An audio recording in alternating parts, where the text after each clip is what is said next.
called the Zoom shit in the bed. That's some bad product placement. Zoom, get your shit together. TPC 120, June 21st, 12:05 p.m. Eastern Time. Take 2. Kevin Burnside.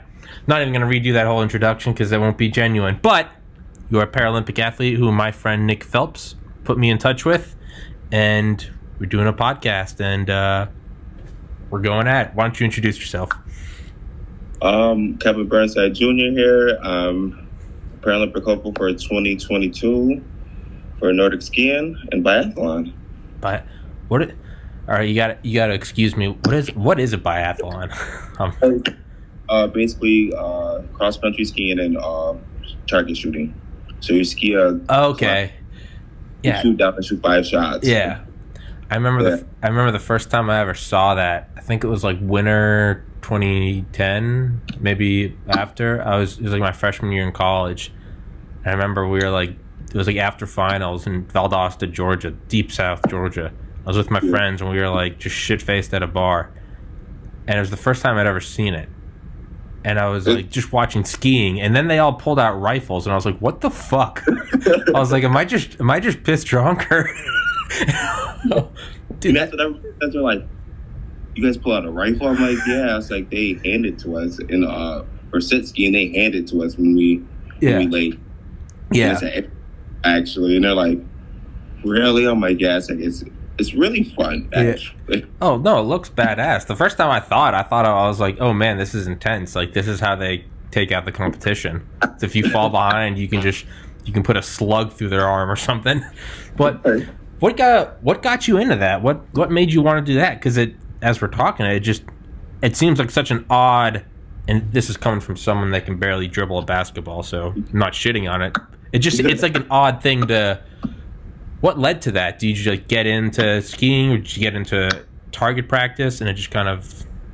Actually, I lost my leg back in 2012. Okay.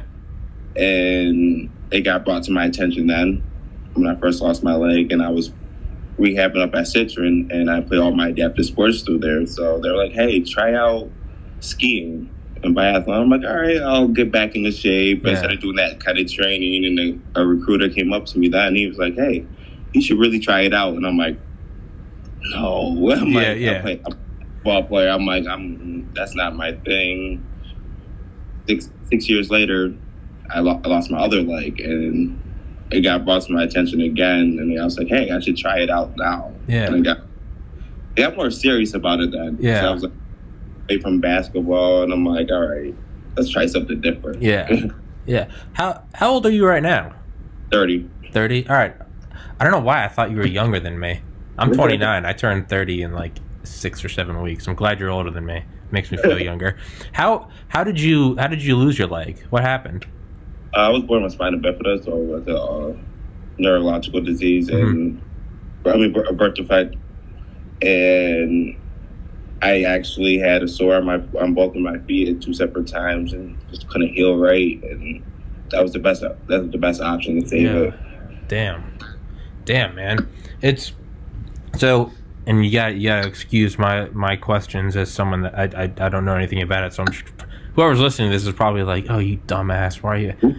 Is it not to compare something as serious as yours to?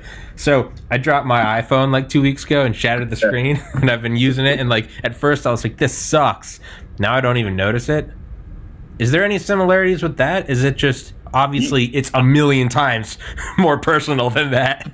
No. Honestly, like I forget sometimes. I'm like, all right, I have to go do something different. I'm like, oh, I can't go do that real fast. Yeah. Like getting out of bed, I'm usually just jump out of bed. I jump in my chair now, and like when I first lost my leg, I still had my right leg. Okay. I get out of bed usually with my left side, and I forgot. Yeah. There, and I went to go step out of bed, and I fall. Yeah. Did it get easier with Did it get easier after you lost your second leg? Because it's kind of like full commitment.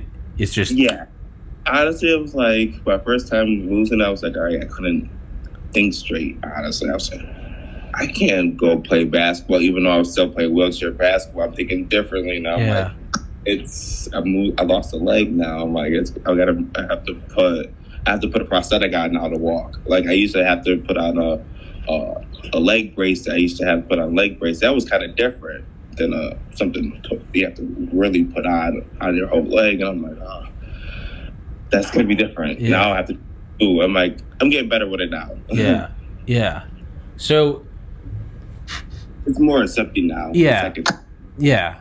I feel like you would get used to it. So you're gonna hate me. Can you use your headphones? Because now there's a weird like clicking coming through FaceTime. I'm sorry, man. It's started with Zoom shit the bed. Had you take off your headphones? I'm sorry. Okay. No, you're good, man. So when you started trying out skiing more. What did a passion really click with it? Like I never played basketball until 7th grade. All my friends played basketball. Okay. And then because I'm just a clinically OCD person, I just got obsessed with it. Played it nonstop, and within like a year, I made it onto like the AAU team. But I never once thought about it before. I had a bowl cut and braces, man. I was a sight to behold. And then just like that, I got bored and went to the next thing. But like, I'd never known until I tried it, and then I fell in love with it. Is it something that you're doing or you started doing because someone recommended it to you, and I was like, why the fuck not? Did something click? No. Like, what? So, yeah, what made you? Did a passion click? Did something click? You start doing it, and it was like, okay. Once I got on snow, like my first time on snow, I was just like, wow, this is what I've been training for. It was at nationals, and they were like, hey, we're gonna take you out before we even do any stuff. We came in early, so we're gonna come out and take you out, see how you feel on snow. And it was just like after that, I was just like, this is what I want to do. Hell yeah. Hell yeah, man. Oh, good. Hell yeah. What? So how do you ski? What is like the apparatus that you use? So, it's basically a sit ski. So it's a bucket. Okay. It's welded together to like, I have a kneeler. I wish I could show you because I'm actually at my house right now. Yeah. I have a kneeler. So I go in knees first, and then I put my butt down. And you basically pull just like you would do in skiing, but we're sitting down. We're using all of our core and most of our back too. So I'm guessing you just have like abs that put any like Abercrombie surfer to shame. Honestly, the past 3 years, I could say like since I started skiing, my core just got like strong. I feel like it'd be like punching a tree trunk. Like I was like, I never had that much of a strong core. Yeah. Like since I started skiing, Hell yeah, man. Flexing on all those bitches. Just sorry. Are my abs showing? I'm sorry. Good luck. So yeah, so are there what is there any chance of using like dual prosthetics? Is that, I don't know anything about if you have Jeff Bezos money, you could do anything. But in terms of like attainable to people like you or me, is there any hope, or is there any possibility now with getting like dual prosthetics? Or is that some like futuristic? What do you mean by like? You said you were using one prosthetic after you got your first leg removed, like dual. Yeah, because at first they only just took one. They took one foot because the other foot was just fine at that time. So they didn't want to take my other foot. Mm-hmm. They find something happened and they took. I actually have both prosthetics. I just got like maybe like 3 months ago during this whole Corona stuff. You can't do anything. Yeah. They're like here, but you don't really do anything with them. I know. Now you got them. So is it they just removed the foot? Or they moved part of my 4 inches of my leg they took. Okay. But you still have down to like kneecaps, past kneecaps. I have my kneecap. Yeah. Okay. I when you said remove my leg, I thought it was just okay, like up to the hip. I was like, so okay, I didn't know. All right. Oh, okay. So that's what my question was. I thought you didn't have either leg. So in my mind, I was like, oh, I wonder if you could get, because you always see like special ops veterans will have one leg all the way up to the hip. And in my mind, in my stupid mind, I was like, oh, what if you can get two? People when they think it too, they're like, oh, you don't have your whole leg. I'm like, no, I have my whole leg past my knee. Oh, okay, yeah, no, dude, I'm a moron. I was like, oh, okay. So in my mind, I was thinking like two like iRobot type legs. I was like silicone. Hey, any of that. Okay, all right. Okay, so I have a completely. So it's more like it's more like the athlete Oscar Pistorius. Yeah. Okay. All right. This is changing my perspective now. Not to compare you to that guy, because I think that guy. Yeah. I think that guy killed his girlfriend, but not to draw conclusions. Hey man, correlation, causation. Not having the bottom half of your leg does not mean you kill your girlfriend. It's skewed data. So, damn man. So what is it like competing? Like you said, you were in nationals. So like, how long did it take to get to that? Like, what is? Because you didn't just pick this up. Like, oh, I do this as a hobby. It's you're going for it. Yeah. Honestly, it's a lot of training still. Like even now, there's a lot into it when you're not. When it's off season, it's more, to me. My off season is more my hardest because you really gotta like stay that really. Because you're like, all right, I don't want to train that day. It's really nice though. I want to go do something. Yeah. During the season, you're like, all right, I have a race. All right. I have this. Yeah. No, dude. That comes into play. Yeah, I get that, man. In college, I graduated from the University of Georgia in 2013, and I studied for 4 years to get into medical school, and I got into Miami. But normally, it was like you're kind of forced to do well because you have a test every like 3 weeks, right? So it's like you can do like one night out with your friends, but then you're like, dude, I gotta hit the library. But with the MCAT, it was like I signed up a year before it. And it was like what you said. I was just like, I got a year. I don't need it. And then I had a friend who was a year ahead of me who was did the same like mindset. And then it got to within like 3 weeks of the MCAT, and he was like, oh my God. And he freaked out. And so I was like, kind of what you're saying, like off season. I was like, I need to make my like off season, like I have to use like my own discipline and turn it into like my own like grind, because no one is here making me study for this. Like it's so it was like I would just every day I would like meditate, and I would like just try to freak myself out. I would literally try to be like, you're gonna fail this thing, and I'd be like, fuck, like I know I'm taking it in May and I know it's Halloween now, but I'm gonna start studying. It was you kind of have to. That's a problem with when you have that much. Isn't there some like philosophical law where like a gas will fill the volume it's put in? It's like the work you have will fill the time allotted. Yeah, and that's the big thing. Like, and that's like your biggest time. You want to put so much volume in on your ski erg or on your mountain board you go out on. You want to put so much time in. Everybody's like, oh, that's my time where I left a lot in the summertime. Like, yeah, not me. I said I left during more time during my season, and I know. Yeah, man. It's dude, I find it even with like podcasts. If I get up at like 9 and I have a guest at 3, I will be like rushing to be ready by 3, despite having 6 hours in between. Normally I try to time it so it's always like 2 hours after I wake up. It's just enough time. Wake up, go for a run, go to the gym. Not really with coronavirus, so go for like a walk. Come back, shower, meditate, get my head ready, let's do it. And that was like what today was. Other days where I have 6 hours, it's the same thing. I'm just like, I just find myself like sitting on a toilet for like 2 hours, scrolling through Reddit, just like, I got time. And then sure enough, the deadline approaches and I'm like, oh, motherfucker. So,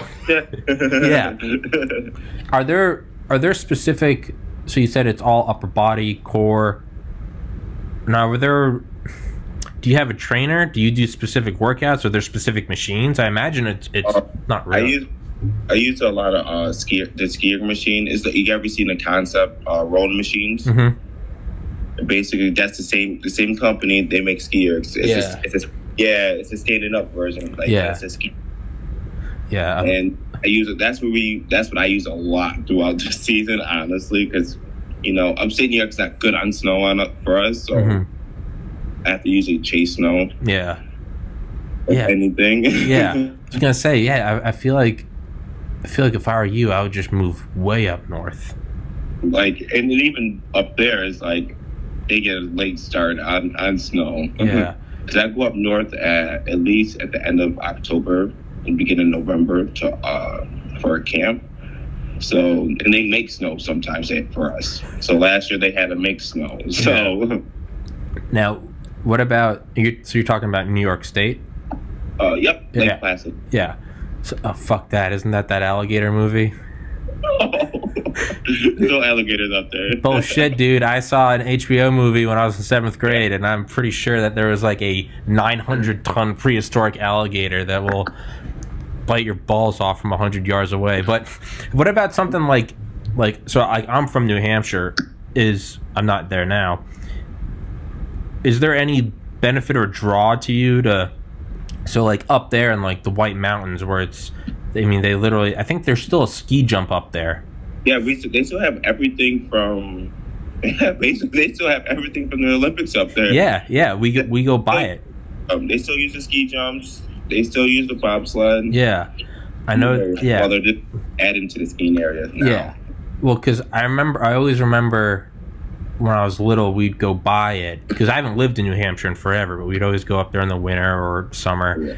But I always remember when I was little, like my dad would point it out when we were driving home, and I'd always see it, and it'd always scare the shit out of me because it's like this giant jump, and then it's like at the top of like basically like a cliff. And it was like, yeah, you're going to go down that as fast as you... But it had been, like, deteriorating. I think in, like, the last 2 years, they're actually, like, refurbishing it. Yeah, they've been, yeah. Yeah. And I know there's like, some, like, world-class hotel, like, way up in the middle of nowhere called the Balsams.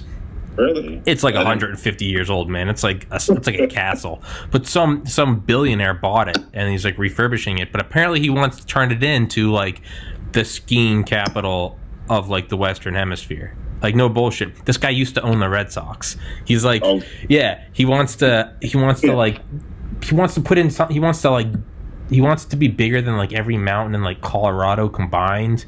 No bullshit. He's like, mind you, dude, this is like the middle of nowhere. Population like 10,000. But he wants to put in like an airport just so it's like 747 accessible, just so he can bring over a bunch of like, I don't know, I guess billionaire Eastern Europeans and Russians and Asians and shit. Hey, more power to them. I know. So, if that is right there, relative to you, is there a draw to you? I hate the heat, so I want to move up there anyway. But someone like you, where like this is what you do, this is your passion. Is there a draw to you to just move up there and just be like, go year round? Honestly, I thought about just looking for a place for just my season up there. Yeah. Because like I could be able to go on snow. It would be able to like, all right, I don't have to drive 3 hours away just to get on snow. Yeah. And I know get on snow, and I'll be able to train on snow whenever I want. Get the snow time right now. Yeah. So it's been one of my things. Like I'm like, maybe should I just? Why don't you just do it, man? Do it. Just stay up there for whatever. Yeah, I mean, easier said than done. You got to go find a place. You got to be able to pay for it. If your family and friends there, it's harder to. I moved around a lot as a kid, so I have like a certain muscle, like a talent, to just leave places. Like it happened to me involuntarily as a kid, where it's like now I can just leave places. I'm not. Oh, my family and friends. I'm like, yeah, I can go. It's why don't you? Are there barriers to it, or is it just like you're not pulling the trigger? It's more like, all right, I'm more worried about like, all right, if I leave, is my mom gonna go up there, or it's like the next my next step to leave is like it's not in New York, it's out west. Okay. It's like Wyoming or Montana area or places out there, because there's more sit ski athletes out there. So I could train and won't be able to be by myself training. I have other resources throughout there. Okay. So it wouldn't be as simple as going from New York to New Hampshire. It would be going across the country. All right. Yeah, that is more difficult.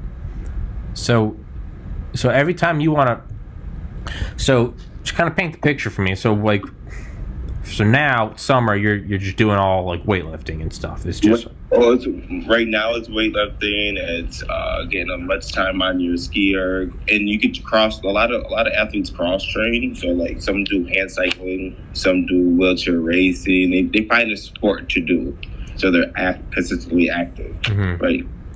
So like right now, when I get back into my training, I'll start skiing on my skier and hitting the gym at least once or twice a week inside of a gym, like doing my aerobics and weightlifting.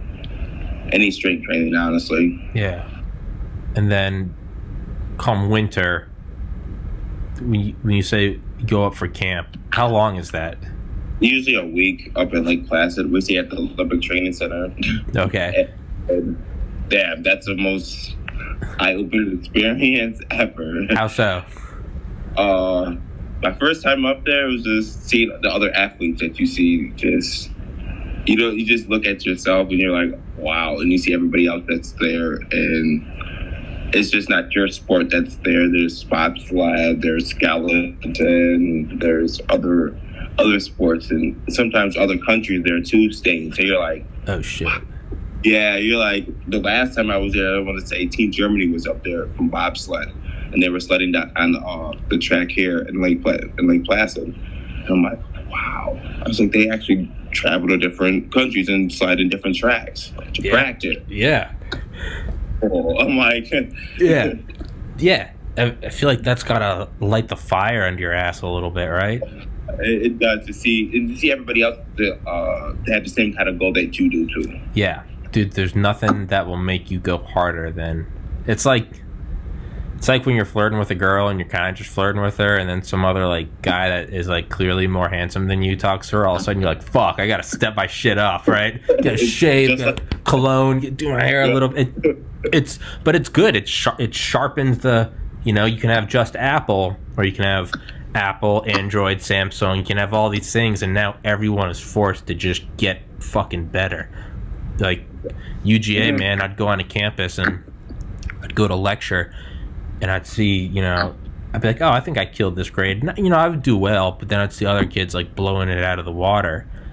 Man, is there nothing to just like, all right, I was going to go out and get drunk tonight. I'm like, fuck that. I'm going to the library. There's nothing to just sharpen the vision more, where it's just like, they're like, you got to go. Because you said it perfectly. You realize it's like, it's not just yours, and there are other people with your goal. I used to have some background on my phone all throughout college, and it was someone somewhere has the same goal as you, and they're working harder. Yeah, and that's true. That's how you always got to think about it. Just be like, there's some motherfucker. And look, and I realized that this year when I went to nationals, and I saw that somebody else was going harder than me. Yeah.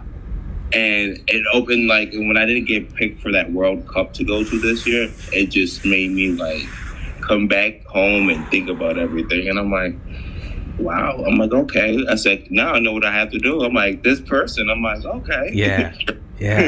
Yeah. You got to go full, like, stalker. You got to, like, print a picture out of them, put it over your wall, and you're just, like, every day, you're like, that mother. It's like what Mike Tyson would say. He'd be like, every night, like, when I'd have, like, a competition or a match coming up, he'd be like, I dream of this man. Like, I dream of this man, like, beating me, knocking me out, making me bleed in front of my family. He's like, I'm scared to death. But he talked about it as he gets closer to the ring. He'd be like, I'm getting more confident, but I'm scared to death. Like, I feel like I want to vomit, but I'm getting, like, stronger. And I see this man, and this man's going to kill me. And then I step into the ring, and I'm a god.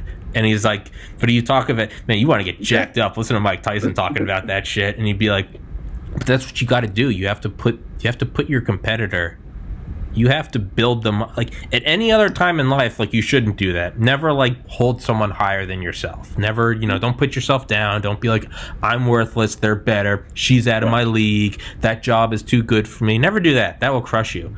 But when competing, you almost have to tactically do that. Like, don't let it eat your whole self-esteem. Right. But like you gotta take this person and you do gotta put him on a pedestal and be like, this motherfucker eats nails for breakfast. Right? Right? This motherfucker's gonna take my wife. Like, this motherfucker, like, my dog would like him more than he likes me. Like, you gotta put him up there and be like, I'm gonna fucking crush you, right? Right. I was just so bad at that point. I'm like I can't wait till next season. Yeah. That's all I said. I just looked at him and just like, I didn't say it to him, just in my head, I'm like, wow, I can't wait. You're like, he deserves it. I say he deserved it. Yeah. That's the important part, though, is also to remember that it's just like a competition. Like, like the worst thing I ever did was like become friends with the guys at UGA that were also trying to get into med school, because it was like, here are these guys that I'm like directly competing against. Because like where I got in Miami, 15,000 people applied, 150 got in. Like you got to be the best, and like it doesn't help when I like become friends with them. It's like one guy from Africa named Obi, another one from South Korea named Sung Yup, who I'm still friends with to this day.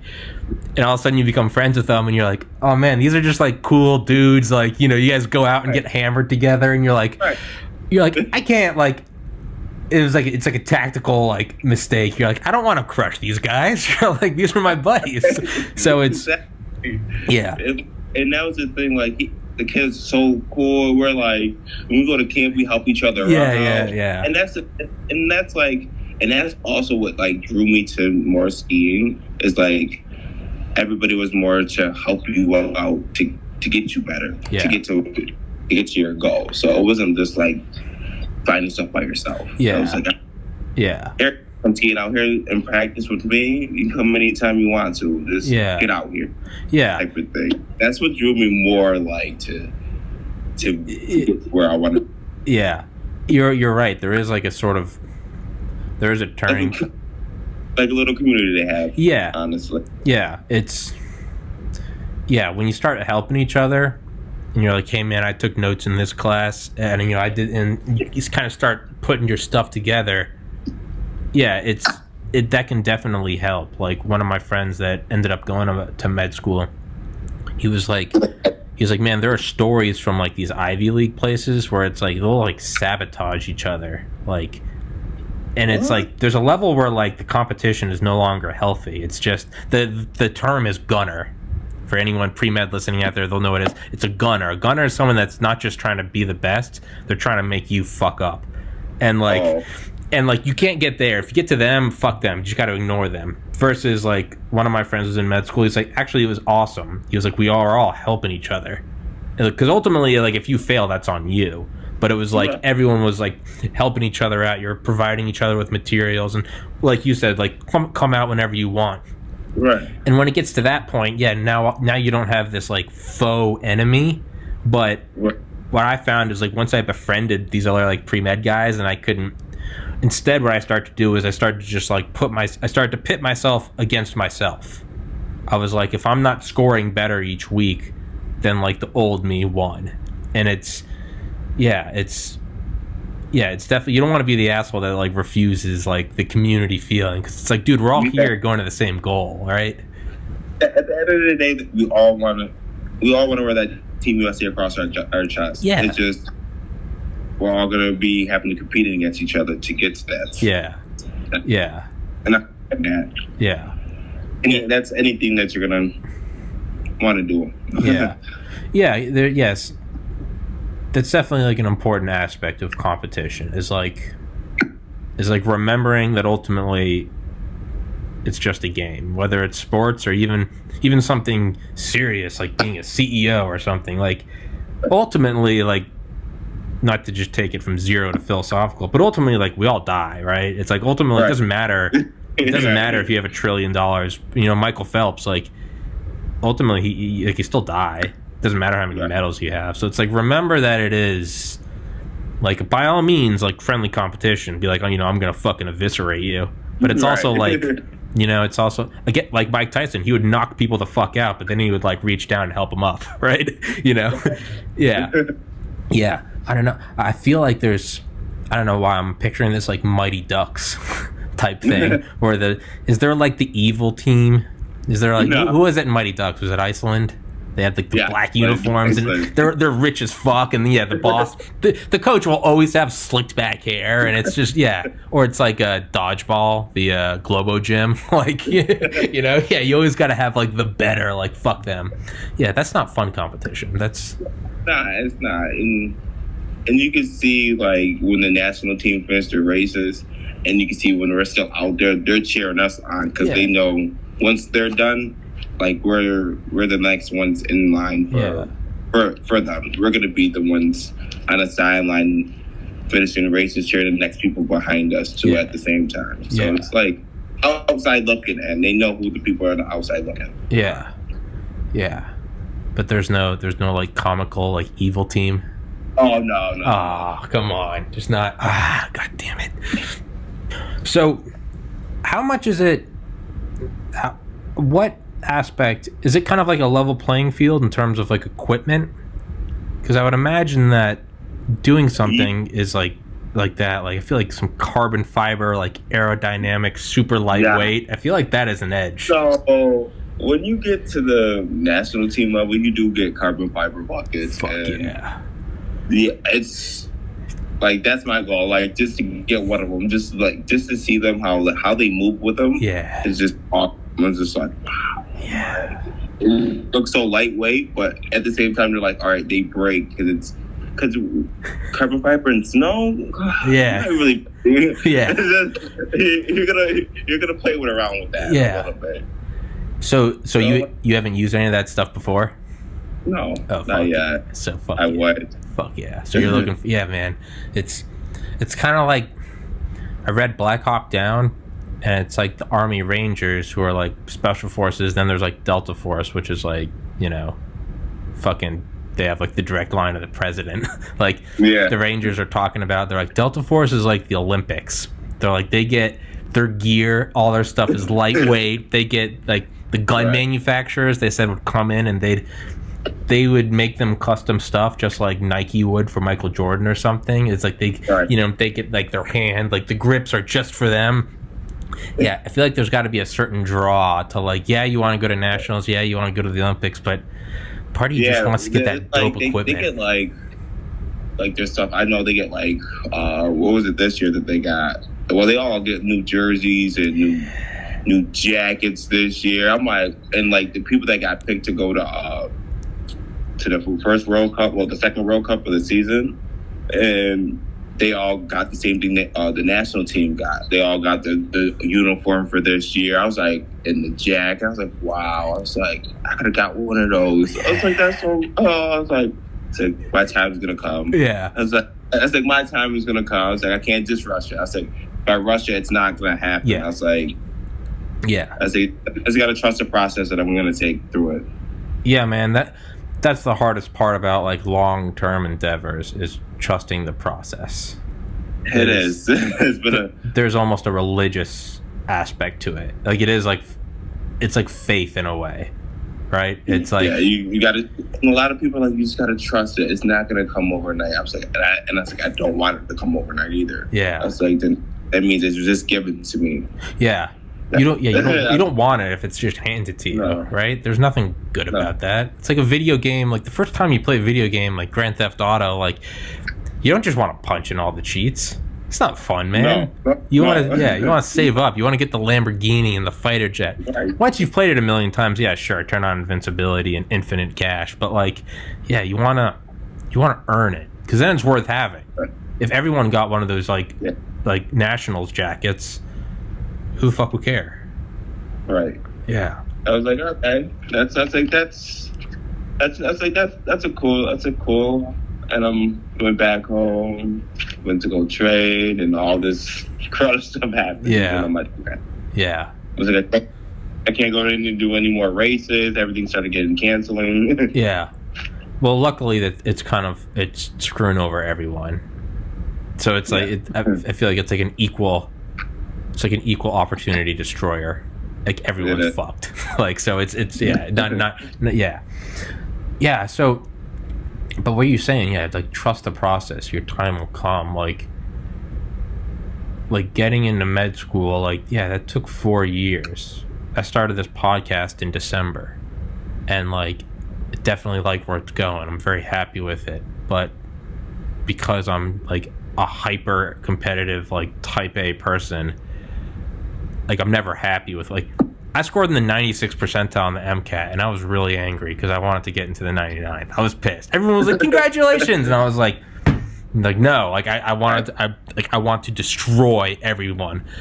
With this, like, it's kind of like what you're saying. I'm like, I want it to go faster. Like, I want it now, but it's like, I saw a Warren Buffett quote that really helped me. You know, Warren Buffett's worth like $80 billion. And he was like, some things just take time. It does not matter the effort or the talent involved. For example, you cannot get a baby in 1 month by getting 9 women pregnant. It just takes 9 months. And it's like, it doesn't matter how hard you go at it, like, no pun intended, but like, it just, some things take a little time. Right. How does that, because we were talking about earlier how it's when you have these big gaps of time, it's easy to not hold yourself to a super high level, like, because everyone is, the worst boss you can have is yourself, because it's like, I'll do it tomorrow. I'll do, yeah, I don't need a diet, I'll have some ice cream now. It's, how does that come into play? Because it's like, my time will come, but then there's also this, like, I have so much time, but because there's such long gaps in between, like, I don't know, like the Olympics, like, it's, you also just can't completely rely on my time will come, because like, if a couple cycles pass and you don't make it, that window closes. Right. So what is there just like a psychological, like, like you said, like, those cycles, those couple cycles, like, so this is my first cycle that I'm actually training for to go to. So it's like, all right, if I don't make it this cycle to go to the Paralympics, I'm like, that's when it comes into play. I'm gonna move and train even harder so I can be able to get on snow, go somewhere. I'm with somebody 24/7 that wants to be with me, or I'm going out somewhere out further. Yeah. So that's where that comes into play, me moving to get better. Yeah. I'm like, all right, that's my ultimate goal. Like, it's, don't make it this cycle, next cycle, that's my goal, to like leave. You go out and fully commit. Yeah. It might be good, man. Maybe on one hand it'd be like, yeah, you want to make it this cycle and just crush it, you know, young, like, get it early, be a boss. Right. And I thought I started out late.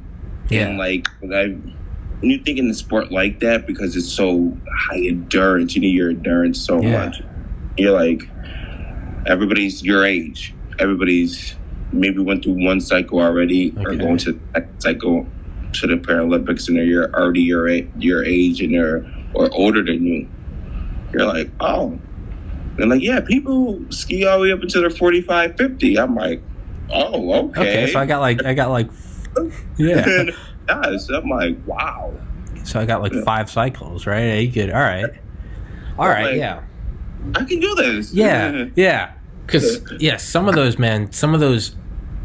Olympians you see, it's like, you know, they're making it and they get the gold, and like the age comes up and it's like 17 and a half, and you're like, what the hell? Like, yeah, when you're thinking about it, you're like, wow, so they went through 1, 2, 3. Yeah, okay, they really, and you're like, oh man, like, for me it'd be like, oh man, I'm 29, like, nope, that's gone, that ship has sailed, you can't do that. You know, you see someone win a Super Bowl, like Rob Gronkowski of the Patriots is younger than me.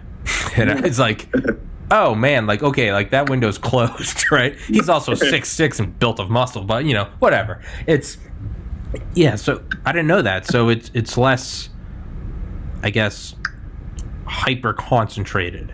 It's and when it, like, my sport's more like mental too. It gets you mental. Sure. And a lot of people are like, oh, it's like it's so much of a endurance sport. I was like, no. I said, but it plays a lot of mental games, which especially when you do biathlon. Yeah. Skiing, you have to worry about getting your heart rate down. Yeah. To shoot still, and you're like, oh man. Yeah. And you're just trying to get. Do you ever play? Have you ever played Sniper Elite, the video game? Mm-mm.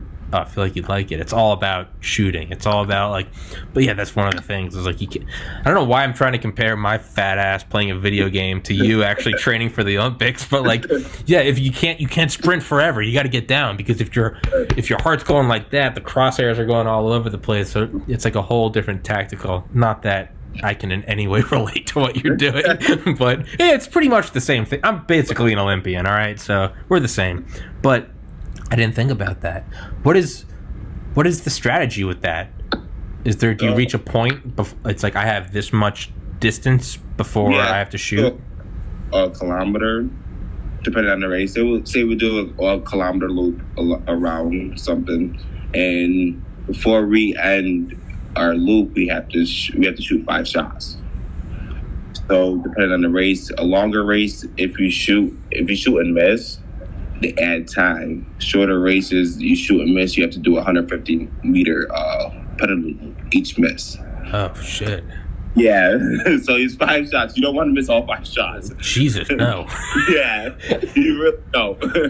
Trust me, it takes longer. Yeah. Yeah. You make it a lot longer. Usually, like, your first lap, you don't go as hard. So, like, my first ever biathlon race, I didn't go as hard. I shot 4 on 5. I'm like, oh, that's not bad.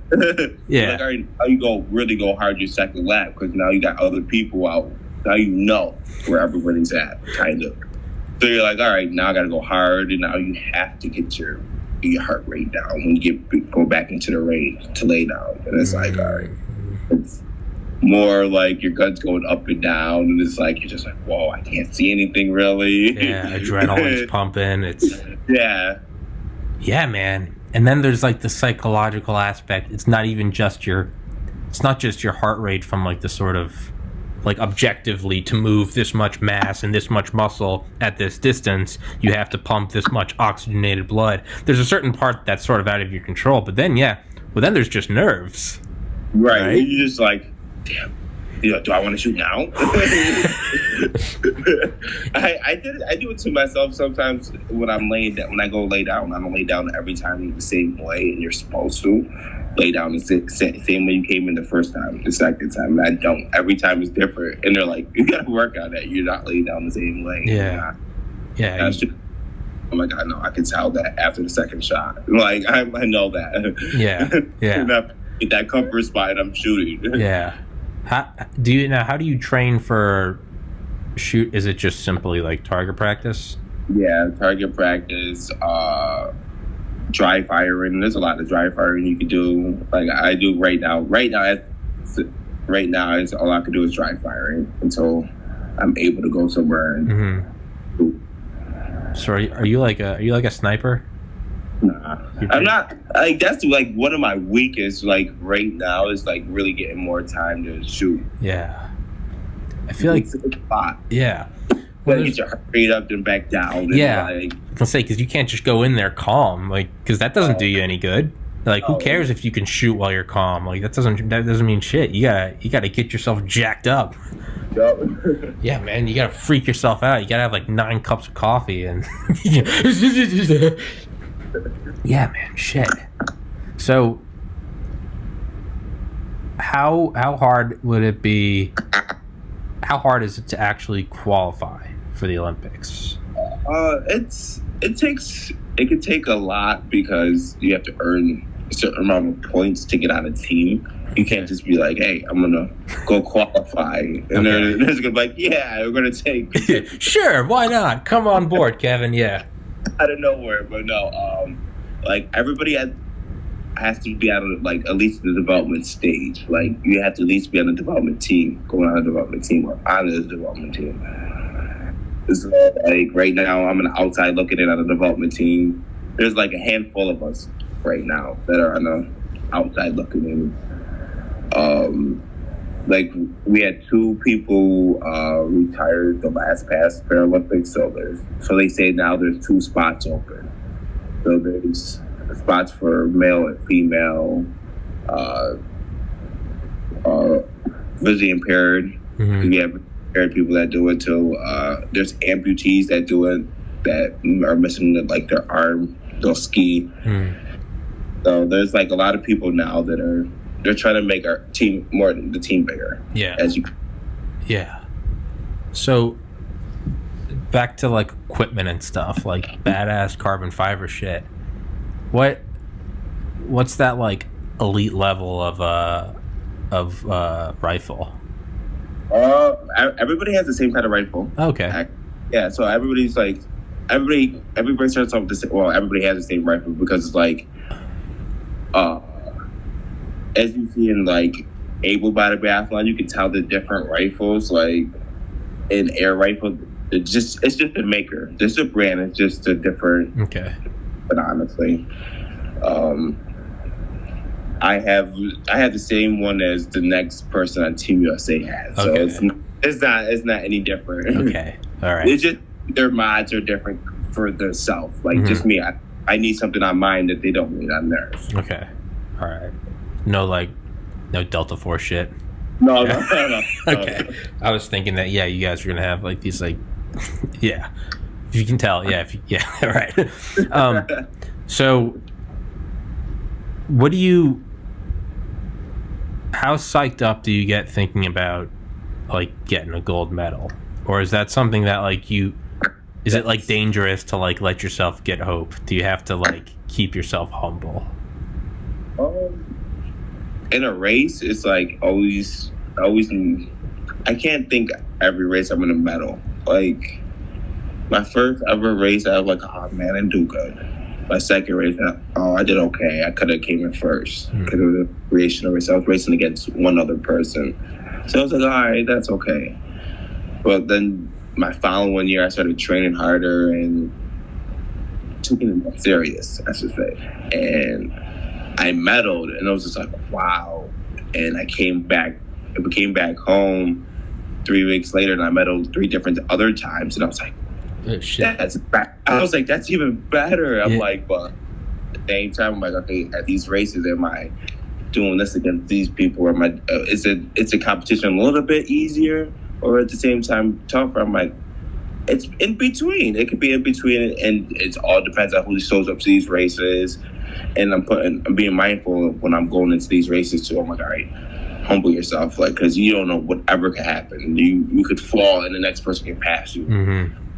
And ever since like I started winning those races that year, and I was like, just get humble, like just be humble. Like, yeah, I won, but like that's not what I want at the end of the day. It's like, okay, yeah, I won those races, I got those medals, but that's not my goal. Like, my goal is Team USA. That's just a little achievement on the way there. Yeah, all those medals are nice, but it's like there's no beating around it. It's like you want Team USA, you want the gold fucking medal, you want the you want the waving flag, you want that. And no one can even pretend that that's not the goal, right? It's because if you're just doing it because you like it, you wouldn't be competing. You would you would just be doing it. There's no way of like go out there and have fun, guys. Hey guys, everyone, let's just have a blast. It's again like pre-med friends. No one is like, everyone's gonna at least apply to like Harvard.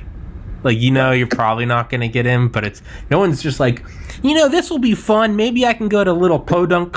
Everyone's gunning for the Ivy Leagues. You keep your failures private. But everyone's like, it's like SpongeBob and Squidward like shaking hands, like it's everyone just go have fun out there and may the best man win. Fuck that. It's like, I am going to destroy all of you. I am going to come out victorious. That's what I'm thinking in my head when I go to some of these restaurants. You will. You are around at Mike. It's like you will all be crying tonight. I will be I want my face on your wall. Like, so you're gonna hate me. So, do you got to sort of like So not even in races, but just like the big picture, like right now, just a random Sunday. Thinking about like getting a gold medal, do you have to like, because I imagine that there would always be like a negative thought, like what if I never get it? Do you just have to like not entertain that? It's like Elon Musk said, I'd rather be optimistic and wrong than be pessimistic and right, because what is good about being pessimistic and being right? Ha! I knew I'd fail. Like, congratulations. Why would you want to be right about that? Right. Do you have to keep those thoughts at bay? Do you just have to be like... Well, it does come in like it can never happen. Like, I could always get bronze or... Fuck that. So, fuck that. Can't at the same time, you're like, nah, you can't. Like, it's like... you got to be humble, but at the same time, you got to be cocky. At the same time, a little bit of cockiness. Just a touch. And it's not like everybody's like, "Oh, you're so," but you got to be cocky a little bit about what you do. Yeah. Because nobody's gonna. Everybody likes a humble person, but you know that same humble person has a little bit of cockiness to them when it comes to when they're not around the people that they need to be humble. Yeah. By yourself. When they are around the playing field, they're cocky. Yeah. I say. Yeah. Yeah. You got to be around that. When you're around your competition, that's when the cockiness comes out. You have to be that. Like I know I'm gonna be too. Yeah. You got to have that. Even if it's like that quote, like, can a scared man be brave? And it's like, that's the only time you can be brave, because otherwise it's not bravery. Like, you have to, it's like talking to a girl that's out of your league. Like, how does that guy talk to that girl? She's so hot. She's so far out of his league. And it's like, well, he's confident. But you talk to that guy, he's like, man, I'm scared shitless. But you got to put on the mask of confidence. Like, that is like a weapon. Like, who is it? There was someone I can't remember who it was in the NBA. Who's the most famous shit talker? I feel like there's one. I can't. Was not Michael Jordan? I don't want Michael, Kobe. I don't know who. Iverson. There's one that's like notorious. People are always like, he's just always just fucking spitting in your ear. But like, who is it? Yeah, I can't think of it right now. Who's the wide receiver for used to be the or I don't know anything on the Seahawks? Sherman. Didn't Sherman always talk shit? A defensive back? Yeah. Sherman always talks shit, and like, I'm from New England, so I like the Patriots. But everyone's like, man, fuck Sherman. Yeah, awesome. All right, good. But everyone's always like, fuck Sherman. I'm like, yeah, like I get it, like, but I'm also like, dude, shit talking is part of the game, man. It is psychological. Like, get in their head. You don't see as much in skiing. I would imagine, yeah. You know, just like how they line up. Oh yeah. They're just like, all right, I'm gonna beat you. I'm just gonna beat them. Like, yeah, don't even talk to you. You see them like some of the elite level playing field. You can kind of see it, but like they will never show it like out in front of anybody or anything like. Because they keep themselves at that. They have to keep themselves at that standard. Yeah. Because you're representing Team USA, and I understand that, but like, I know. And everybody else knows this. Every athlete's gonna be cocky about their what they do. You gotta be. Like, first, I want to gold medal, and then I'm gonna be a little bit more cocky about my competition. Fuck yeah, you gotta be, man. You gotta be, dude. If you're Tom Brady going into a Super Bowl. My bronze medal I got for nationals. Like, I was so humble about it because I didn't know I was getting it. Oh, okay. And it was like a kind of a shock. Okay. And I got a bronze medal? Wait, what? And just like, yeah. Oh. And like, then did that come back? I came back humble about it. And I'm like, someone's like, you could be a little bit cocky, you know? I'm like, why? You know, like, because like that's something big. Like you gotta have something that a lot of people don't have. Yeah. Like, it's a big accomplishment. Yeah. Like, yeah, this would be I could be a little bit. Yeah. Like, yeah. Started like opening up for me. I started getting sponsors, and I'm like, okay, I was like, yeah, I could be a little bit more cocky about what we're doing now. And they're like, yeah. about it, please. Like, it's not even being cocky. Just start saying more about it. Yeah, it's like it's tactical cockiness. Yeah. Because man, if you're too cocky and then you get your ass whooped, it's better to get your ass whooped, but you went into it humble, because then there's no like told you so. Like if you're a quiet NFL player and you get beat, it's like whatever. If you're Sherman, there's an extra level of like, you know, but there's also, it's pros versus cons. There's also the benefit of being cocky, because that might enhance your chance of being winning. If you can get in the other guy's head, because if the other guy's being humble and you're being cocky, that humble guy might be like, that dude is so fucking confident he's going to kick my ass. He doesn't even have to be safe and be like, I'm going to be cocky just in case I don't win. You're like, this motherfucker is like, I don't give a fuck. I'm going to kick your ass. Like, dude, that is definitely like a strategy. It's just, if you lose, make sure you go somewhere and shut your windows and get off Facebook. Hide in your closet. Yeah, really. Just, have a fallback plan. Make sure that you've got like another passport with a different name. You know, bail out. So, you mentioned it. I wanted to ask you. You guys doing like 10 more minutes? Yeah. Yeah, what sponsorships did you get? So right now I have the Fitness Mill Gym. It's in New York Mills, New York. It's a local gym. He grabbed on sponsorship. I have ICANN. They were my mentors when I was younger, when I was growing up. The med school? They jumped on sponsorship. Whitecoat Realtors and their sister company, Property Sisters, and also Citron. That ski for. Fuck yeah. Is there the equivalent of like a Nike? Is there like, or is it Nike? Is there like a ball and out? That could be a goal, but like I know once you're on Team USA, that's like Nike sponsors them. Yeah, you can't really beat and that. I know like other athletes probably have like a separate sponsorship from Nike. Yeah. On personal. Yeah. Like, there's a girl on the national level team, like she has killer sponsorships, and I'm like, wow. I'm like, but she's also won Paralympic medals. She's a Paralympic and in summer and winter. All right.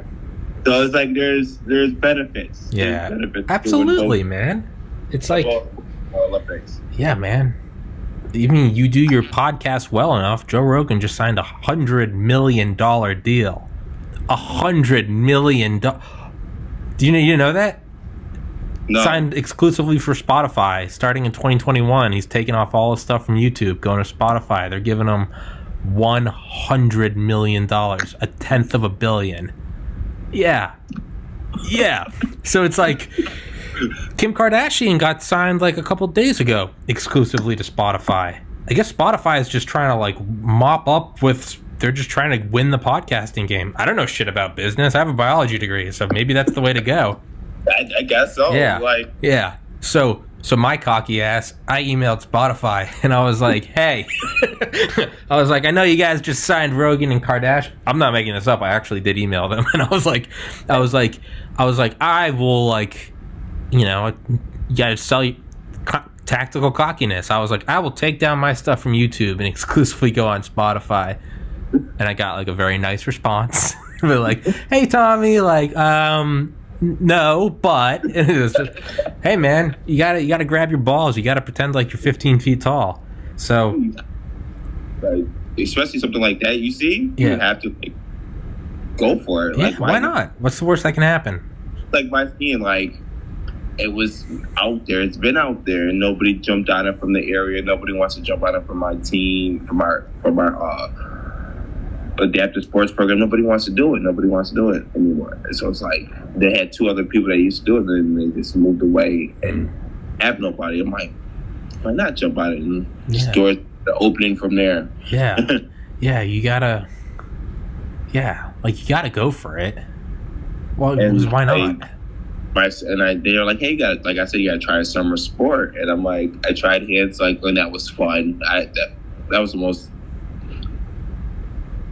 intense. I could say sometimes it could be intense because I did like my first day. I did 30 miles on a hand cycle without even being on a hand cycle. Jesus Christ! And like they're like, all right. It's like, how did that go? I was like, it wasn't too bad. I was like, it was actually fun. I got to learn like, different speeds and stuff like that.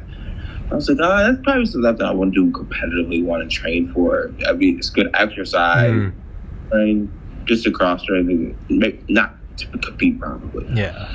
And I got asked about sitting volleyball when I went to camp. This last past year, I went to Northern camp. One of the guys is like, hey, he was doing bobsled. He was like, hey, have you tried sitting volleyball before? I'm like, nah, never tried that. Never even seen it. I'm like, I've seen it pass on like maybe a YouTube like highlight real fast. Yeah. You sit there like, you'd be really good. They're looking for double amputees, and I'm like, oh yeah, okay, all right. I'm like, okay. And he's like, I'll get you hooked up with the development guy. The development guy emailed me. He's like, can you make some videos? I'm like, yeah. I was like, I don't do volleyball, though. I was like, I don't even do volleyball. I just wanted to do any sport. So I sent him a wheelchair basketball video because we all play wheelchair basketball. Sent him one of those videos. He's like, you should come to one of my camps. I'm like, oh, okay. All right. Fuck it. Why not? I was like, so the past 2 months, they've been trying to figure out how to make a camp, and hopefully at the end of July, I'm going to Oklahoma City for a camp. Oh shit! Yeah. All right, that's badass, man. Yeah. Shit. All right. If you're going from skiing to cycling to sitting volleyball, I need to broaden my horizons with this podcast. I need to fucking send it to more places. Yeah, man. Yeah, my main is for my winter. It's gonna be my skiing. Yeah. And once they said, hey, try out that, I'm like, wow, I could go for winter and summer. What? Two different places. Dude, there might be a benefit to that, man. That will keep you razor sharp if you're always competing. Yeah. Yeah. I mean, I don't know. Obviously, I've never done it, but. Yeah, imagine if you did like a winter and a summer one. Yeah, you're always like, you're constantly going to be always on the in that A game. You're always going to be, yeah, you don't want to do too much because that might inhibit your ability to do any of them well if you're trying to juggle like 9 things. But yeah. At least a 6 months gap in between, they're going to give you like, you're going to have your time before you have to switch over to your next sport. So it's like, at least your body or a couple months of rest. Yeah. Yeah, but I imagine that would just enhance you in every way, from sponsorships to getting on teams to notoriety. Just be like, here's an individual that like, because if that's a guy looking for volleyball and he told you to just send him a video of any sport, clearly he was just looking for your athletic ability. So I mean, why wouldn't that same pattern carry over into bigger and better things? Like, you know, here's a guy, he just won gold medal in volleyball. Why wouldn't that enhance your chances of getting on like the ski team? Like, why wouldn't it? It's just, if you just have the grind to be able to get like. And that's what shocked me. I was just like, he was like, hey, he's like, and he just messaged me. I was like, wow. I was like, that email, when I saw the email, he's like, don't get your plane ticket yet, but there's gonna be a camp. I'm like, wow. I'm like, this is really cool. I was like, as like skiing opened the door for other things for me to go do. Like, shit, man, that get that tactical cockiness. Yeah, you're like, bitch, I'm in 2 sports. Like, you know, I'm gonna beat you in skiing, and then I got another thing after this. Like, hey, man. A lot of guys do other sports, and I'm like, I have to find something else. Yeah, to keep finding in that grind mode. Yeah. Fuck yeah, man. If you win, you gotta get like an Olympic tattoo or something. Oh man, yeah. Somebody already has an Olympic tattoo too, and I was like, oh, I'll get a better one than that one. I'm like, but you gotta get there.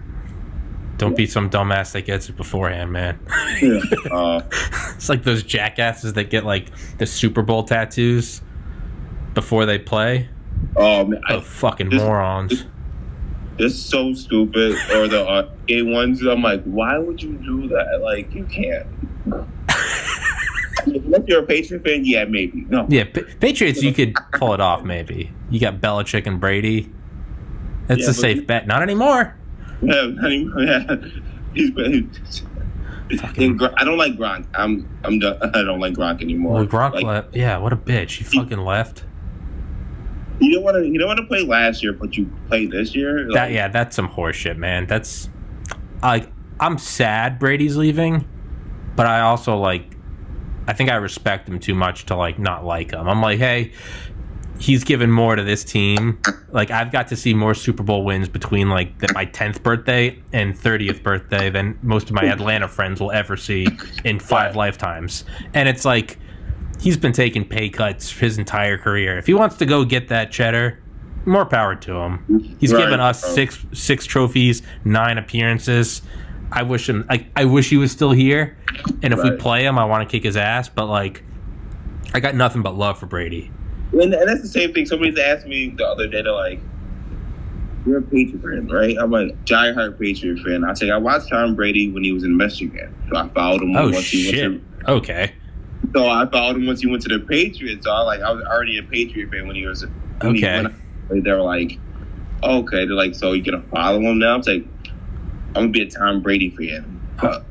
Die-hard Patriot fan. They're like, okay. I'm like, I'm not going to root for the Bugs. What the fuck? No, yeah. His performance. Yeah.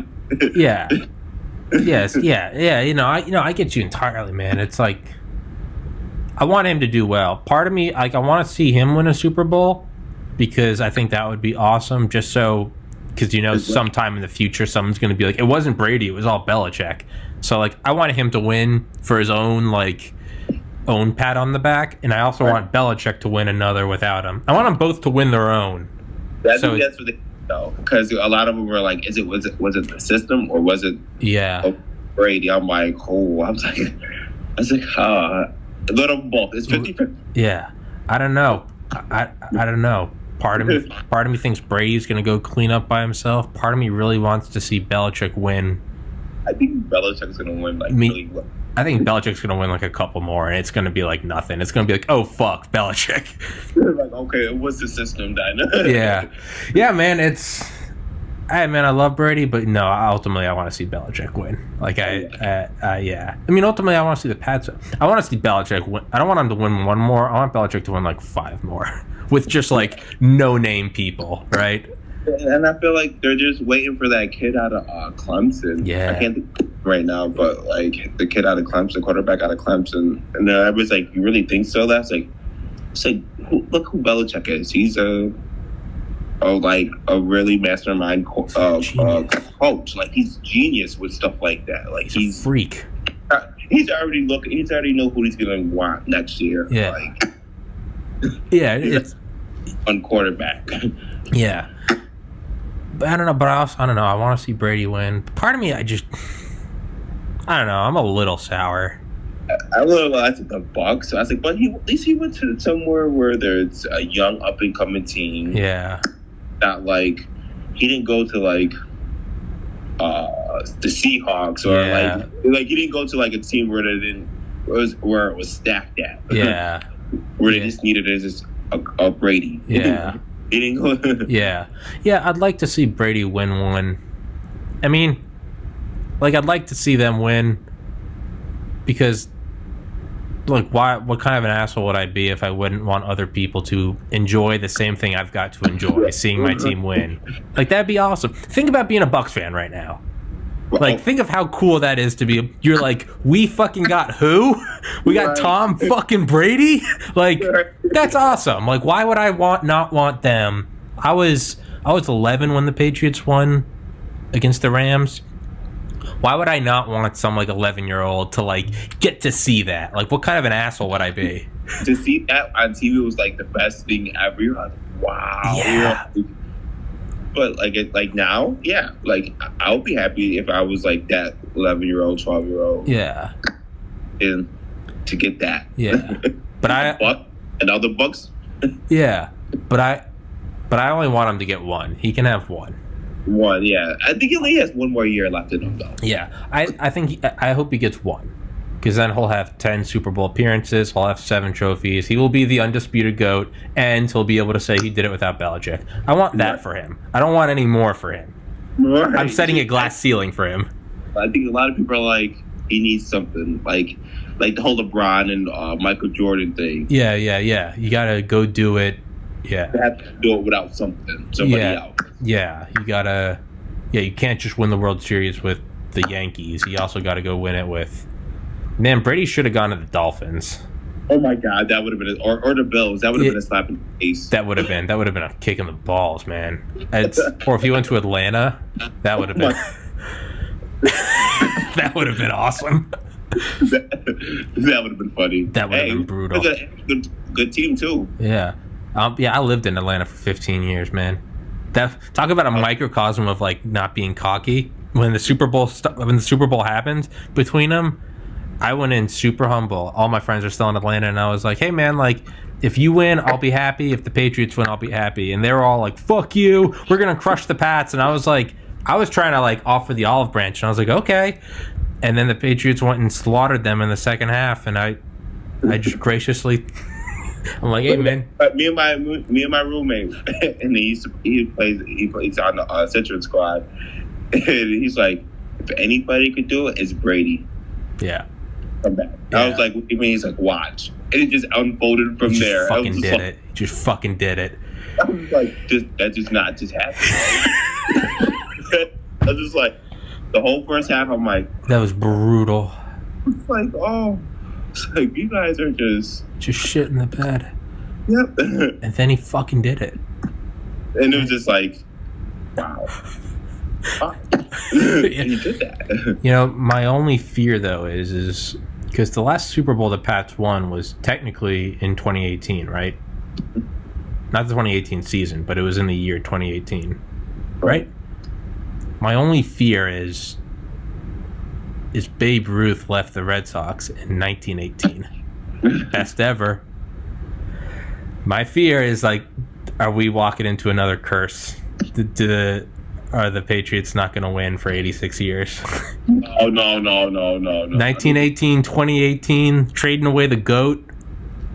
Oh, I don't know. It's too similar, man. I don't think that's going to happen. I don't think. Because Brady's old. Yeah. He's like, what, 42? 41? So, like, he has a year. Yeah. Mm-hmm. Yeah, it's not like this is his first year. That's true. It's not like they traded him and then he went and won 6 Super Bowls somewhere else. The one thing, we'll go on this note, the one thing I always think about, though, is, like, who is the guy that injured Bledsoe? Like, yeah. Who's that guy? Because that guy has arguably had the largest impact on the NFL. Like, ever. Yeah.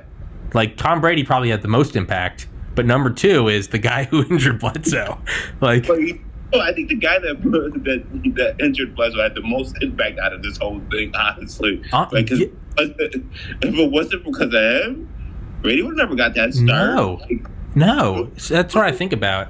Look who Brady was at the Columbine. Who wanted to be that guy? Yeah, exactly. It's like, I always think about, like, what if that guy was young and he, like, looked into a crystal ball and it was like, you will be the most influential player ever in the NFL. And it's like, oh, fuck yeah, I'm going to be the best ever. And it's like, no, actually, you injure a guy and then the guy that replaces that guy is the best ever. You were just a guy. Like, but I don't know, man. I feel like that guy should get a Patriots ring just as like a... like, hey, Hall of Fame. Yeah, exactly. Hall of Fame for having the most indirect impact on the NFL. Maybe it will happen, man. Maybe. How pissed off would everyone be if some kid comes into New England and just wins 6 more Super Bowls? I would love it. I would love it, and you would have so much hate around us. So I would love it. I would love it. Like, think about everyone. Like, you guys are not going to be anything for a lot of years. I'm like, I'm okay with that. Look what I just had. Exactly. I'm okay with, like, never seeing a championship again. I got to see the Celtics, the Red Sox, the Bruins, and the Patriots multiple times each. Oh, like, wow. I mean, no, I mean, I don't mean in person. I just mean as a fan. Like, Knicks fan, yeah. Like, who the fuck ever gets to see that? See, I'm a Knicks, so. But yeah, it's like think of how happy everyone is that like Brady's leaving New England. It's like we're dismantling the Patriots. But what if the Pats just they win like 6 out of the next 10, and it's just like motherfucker. That's what it's gonna be if they win this year. I'm telling you, nobody's gonna be able to take. They're gonna be so mad. They're like, you're cheating. They already had the videotapes. Yeah. Or it's all a tactical move. Brady left, but he's still loyal to the Pats. Right. He went over to steal some information. The ultimate redemption arc would be if Brady does 1 year at the Bucs, comes back to New England. I have a feeling that I want to believe. I want to believe. I said that, and I said that to somebody that's like a diehard Patriot fan on Facebook. He does a lot of live stream. I was like, what if he's a rental piece for a year? Yeah. I'm like, maybe they just want him off for a year, then just to retire with us. Yeah. Like, this is all like it's already planned out. You know, this is all Belichick pulling the strings. Is it like Robert Kraft and Belichick? I wouldn't put it past them. Me neither. And you know that they would their money to like really give them the money, and because you got to think we have more money next year too. What if it's all a tactical move? Dude, I wouldn't put it past them. No. And when he retires, they're gonna release a video, and it's gonna be like a video from when he's traded. Right. And it's gonna be like a behind the scenes, like it's all you're gonna see it up on a whiteboard. It's gonna be Belichick, like you're gonna go to the Bucs, and what he will go down as Darth Vader. He will go down as the best. You heard it here first. If that happens, me and Kevin, give us the accolades. Let's I'll text you, man. Let's definitely. I'm booked through like the next 2 weeks, and then I'm going up to New England for 4th of July. But I'd definitely like to do what? Why'd you give him that face? You were going up to New England. Yeah. I'd definitely like to do another one with you, man, and I'll try to field some like Q&As or something, because I bet there's some people, because like I enjoyed this conversation, but I'm guessing there are other, disabled athletes that are listening. They're like, you dipshit, why didn't you ask him about X, Y, and Z? So I definitely want to do another one with you, and we'll field some questions, and or we can just talk Patriots conspiracy theories. Hey, that could be a good thing too. Hey man, I'm fine with it. It's my podcast. Do whatever the fuck I want. There's no boss here, dude. I'm the boss. Whether that's good or bad, we can do whatever I want. I don't give a shit. All right, man. I will. I'll text you when this is uploaded. And thanks for doing it, man. You're welcome. All right, buddy. You take care, man. You too. Peace.